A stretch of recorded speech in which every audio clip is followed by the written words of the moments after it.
Hey there, my wedding planning friends, and welcome back to my channel. If this is your first time here, thanks so much for clicking on my video. I'm Emily Summer. I'm a wedding planner based in Montana, and I make weekly videos on wedding planning tips and advice. With wedding season right around the corner and this year's weddings looking a little bit differently than we've seen in the past, I wanted to do a video on something that has become increasingly popular over the last year and something that we've kind of been talking about the last couple weeks, and that is all about elopements and everything that you need to know to have the perfect elopement.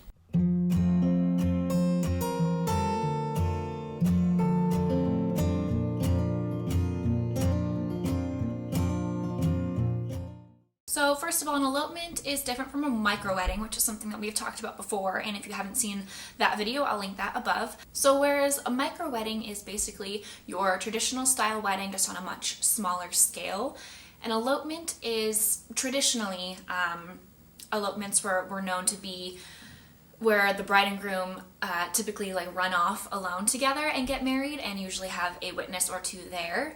However, now elopements have evolved a little bit and typically involve some family, a small group of people there as witnesses, a couple close friends, and then sometimes a reception following, sometimes not. Essentially, an elopement is a planned, intimate affair. So sure, it could still mean running off to the courthouse and getting married on a whim and a very spontaneous act with no one around, but it could also mean planning it out months in advance and having a select few people there with you to witness your nuptials. The main points of an elopement are it focuses on the ceremony and the actual wedding rather than the party and the reception that most traditional weddings place more of an emphasis and more of the budget on.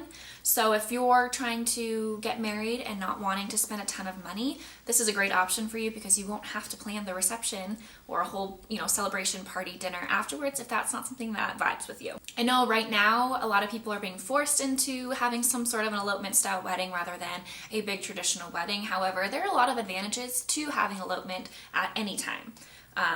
Like I just mentioned, it can be a lot less expensive. So if you're really on a tight budget, or if spending money on a wedding is not really something that you want to do, consider having an elopement. And it doesn't mean that you have to run away together and just be the two of you alone and that your parents can't be there or whatever that may be. You can still get married and have your parents there without the whole big shebang of a giant wedding. Another advantage of elopements is it allows you to be really adventurous. So if you're the kind of couple that likes to go backpacking or go on beautiful hikes together, you can really bring that into your wedding day and hike to the top of some mountain with these really incredible views and literally get married right there. I mean, your options are really almost limitless when it comes to the location for your elopement. Another advantage is the intimacy that elopements bring. So if you're somebody that doesn't really like to be in the spotlight, or you have social anxiety, or you just don't really like to be around a lot of people or have a lot of people's eyes on you, and in a traditional wedding, obviously you have somewhat of an audience when you're saying your vows, when you're walking down the aisle, when you're doing your first dance, or your father-daughter dance, or whatever it may be. The idea is that the spotlight will be on you, all eyes will be on you, and if that's something that freaks you out or makes you really super uncomfortable, this might be a great chance for an elopement. Another advantage is you don't have to book a venue for a specific number of hours. So most traditional wedding venues, you block it for in a day or a weekend or a certain number of hours on that day. And for an elopement, depending on where you're getting married, you can kind of just pick a spot out in the wild and get married there, do your business, and leave. And you won't have to pay for any additional time. You don't have any minimums that you have to pay for at a venue or anything like that. Also, you can get a lot more for your money with an elopement. So if you still want to have a reception style dinner afterwards and have a small gathering, you can still do this. Totally, it's your wedding, do whatever you want. You could also dress it up a little bit more than you would be able to for a wedding with 300 people.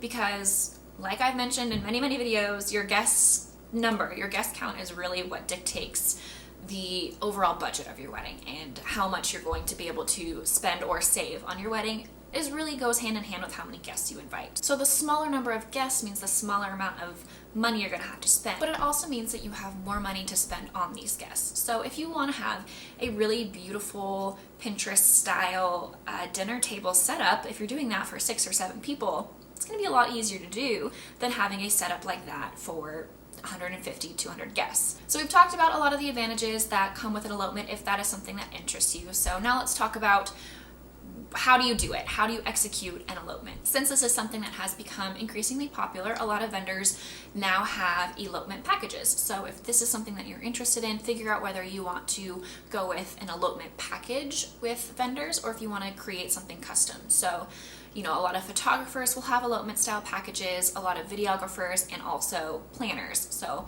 if that's something that you're wanting to do, look into what their options are for packages versus custom.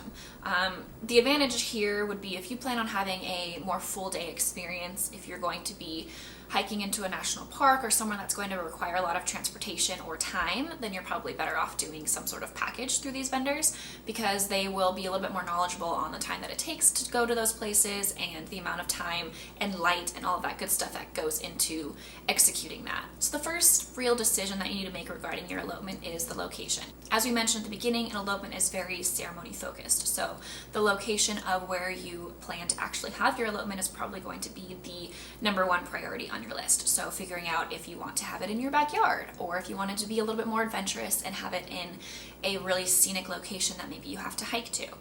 Just be aware of permits that might be in that area, especially if it's in a national park. Like here, a lot of people will have elopements in Glacier National Park and they're really, really epic and beautiful. However, there's only specific places in the park that will allow you to have these ceremonies. And that's something that you have to reserve ahead of time, and you also have to pay a fee to get a permit to get married in that. So just because you're getting married outside or in a non-traditional venue space doesn't mean that you can just roll up, get married, and leave. So do your research and figure out what exactly is required in order to get married in that spot.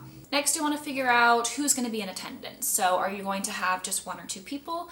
Do you plan to have both of your families there? And really figure out exactly how many people you're going to have. Typically, an elopement means less than 10 to 15 people, but it can be upwards of 20 to 25. And be aware of the location that you're at and if having more than 5-10 people is even going to be feasible. And especially if you plan on hiking up to a location, are they going to be up for it?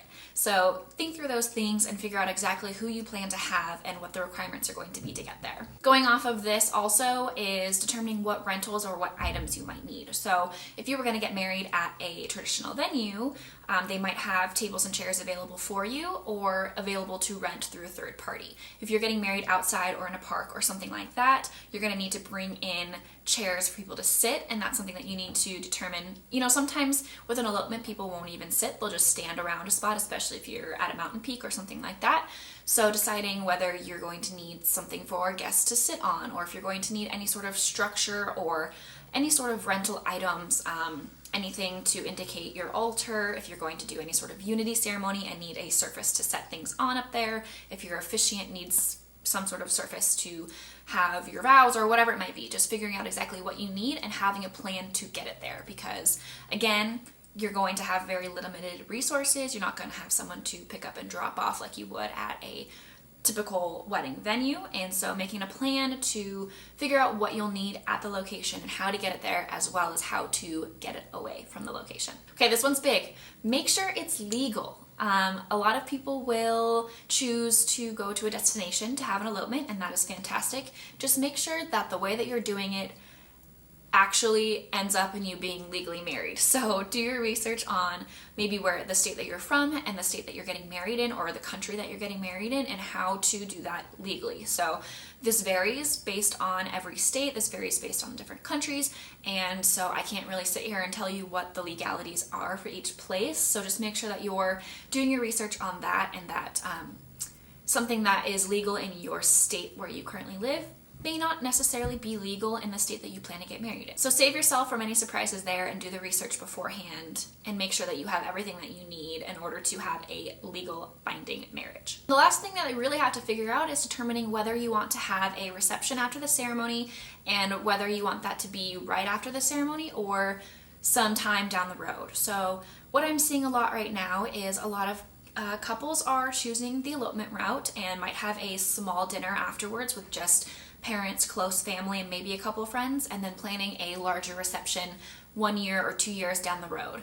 And, you know, given the current state of the world, that seems to be a very common thing that people are doing. But COVID or not, this is a great option for a lot of people that want to get married but maybe don't have the budget to throw the big party that they'd like to have someday down the road. So that's always an option. You can have your ceremony, have a celebratory dinner with people that are close to you, and then have a big party afterwards. The other option is to do a reception right after your ceremony. So you can have your actual wedding elopement style, but then if you want to actually have a lot more people there to celebrate with you afterwards, you can do that as well and have some sort of space that you will meet up with all of your guests after the ceremony where you can have a lot more people there to celebrate. Elopements are really beautiful, intimate events and a great way to not only save money on your wedding, but also save you the stress of planning a big traditional wedding, especially in these times. So hopefully you found this video helpful. If you did, please like and subscribe to get weekly videos on wedding planning tips and advice, and we will see you next week.